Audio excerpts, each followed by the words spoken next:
Welcome to another career education class. We've covered many important topics this year, and as we approach exam season and new responsibilities over the break, it seems a good time to review and expand our toolbox for our understanding of stress and how to manage it, exploring, practicing, and evaluating personal strategies to maintain well-being. I'm sharing this video with you from the traditional ancestral and unceded Stolo territory of the Puyallup, Sumac, and Chilquaque peoples. The Stolo have a sacred relationship with the land that dates back at least 10,000 years. And I want to express my gratitude and respect for the honor of living and working here in this territory. How often do you hear people say, "I'm so stressed out," or "I'm so overwhelmed"? Perhaps you've said these things yourself. Life can be stressful. But what is stress? Stress is actually a normal response to life's changes, pressures, and challenges. We call these things stressors, and it's not just big things that can cause stress. Life's everyday demands, pressures, and hassles can cause stress too. Most of the time, the causes of stress aren't dangerous. Things like taking a quiz, thinking about an important sports game, or getting called on in class, awkward situations, or having too much to do. At times, actually, a small surge of stress can be a good thing. It can motivate you toward your goals. It can help you to perform under pressure. It can push you to study, plan, and prepare. For example, if you're feeling anxious about doing well in school, it may be a sign to study harder. It can help you to be on time or meet a deadline. It can alert you to a problem you need to handle. In situations like these, your body's stress response can help you to focus, gather your energy, and face the situation with courage. But too much stress, or stress you can't manage, keeps you from doing and feeling your best. This type of stress is not going to help you, and in fact, can make you very sick. So, what to know about stress? Stress is a mind-body signal that helps you to get ready for what's ahead. Your body responds by making hormones that provide extra energy, focus, and strength. Your body's stress response is there to protect you. It's called the fight or flight response, as it helps you to get ready to react quickly, fight hard, or run fast if you need to. One of the important things about stress is learning to recognize it. If you recognize it, you can take steps to make yourself feel better. So what are the signs and symptoms? Let's say we have a big challenge in our environment, a stressor. We start to feel physical symptoms or body signs. It might be a racing heart, rapid breathing, or other physical symptoms listed here. We may also have some doing signs. We might be avoiding places or activities, canceling plans, drinking too much, smoking, overeating, or doing drugs. We also might have some thinking and feeling signs. We might feel drained of energy or anxious or irritable, have trouble focusing, hard time making decisions, racing thoughts, feeling overwhelmed. The stress response is a perfectly normal show of our body's best effort to get us ready to face these challenges. Without some level of stress, we don't perform well. Important information: if a person has symptoms that are intense, long-lasting, like more than 2 weeks, and they're negatively impacting their daily routine and activities, these are warning signs that shouldn't be ignored. It could indicate a mental health disorder or a bigger problem for which a different kind of help beyond stress management may be needed. So it's a good time to reach out to a counselor, psychologist, medical professional, elder, or other trusted adult. 1 in 5 people are experiencing a mental disorder at any given time, and this mental health is as important as physical health. So we are going to dive into Mrs. Poro's top 10 stress relief tips and strategies. Let's get started. Number 1, use self-talk to check your thinking. If we avoid situations that cause stress, it might make us feel better in the short term, but when we encounter the challenge again in the future, it can actually make the stress response even worse. So on the other hand, If you think through what's causing your stress response in the first place and what strategies you can use, the stress response can actually be reduced and we can adapt and learn new skills to use next time. So let's see how to check our thinking. You can choose path A, where you tell yourself, I'm so stressed out, I'm overwhelmed, here we go again, I can't handle this, I'm not going to go. Or you can follow path B and give yourself messages like, my body's telling me I have something to face. This could be tough, but I'll find a way to get through it. My body's helping me to get ready for this. My brain is ramping up to get me through. I'm going to build some new skills. Although path B may not come as naturally, the more you practice this approach, the easier it will become. Number 2, keep self in mind. The letters in self stand for sleep, exercise, leisure time, and food.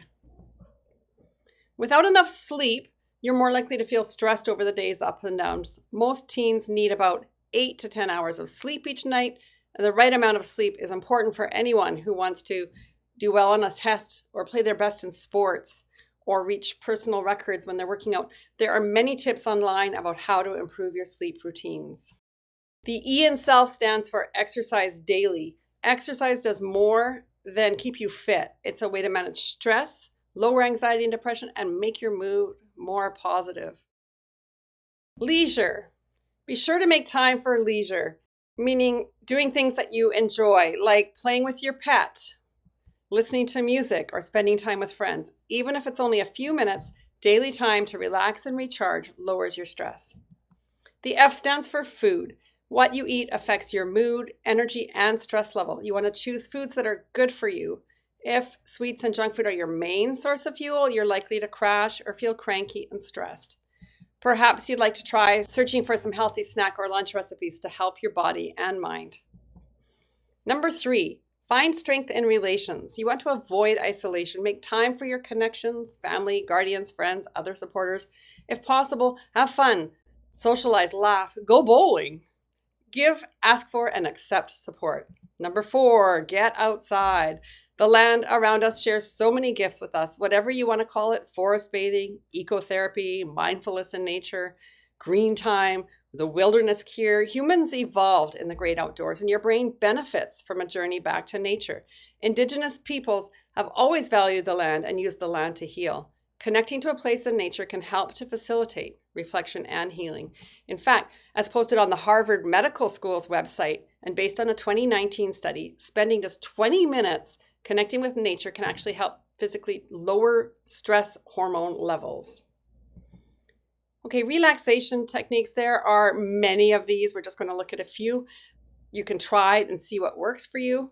The first one we're going to look at is box breathing, and it's a quick and sure way to turn off your body's stress response. It's actually used by the Navy SEALs. And I know that Coach Luke from our football team has used it when they need to settle down and focus in order to optimize their performance. Basically, you're going to spend 4 seconds breathing in through your nose, 4 seconds holding your breath, 4 seconds breathing out through your nose, and 4 seconds holding that. So let's take a look at the box breathing technique, and you can actually try it right now here in class.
Do you feel more grounded now?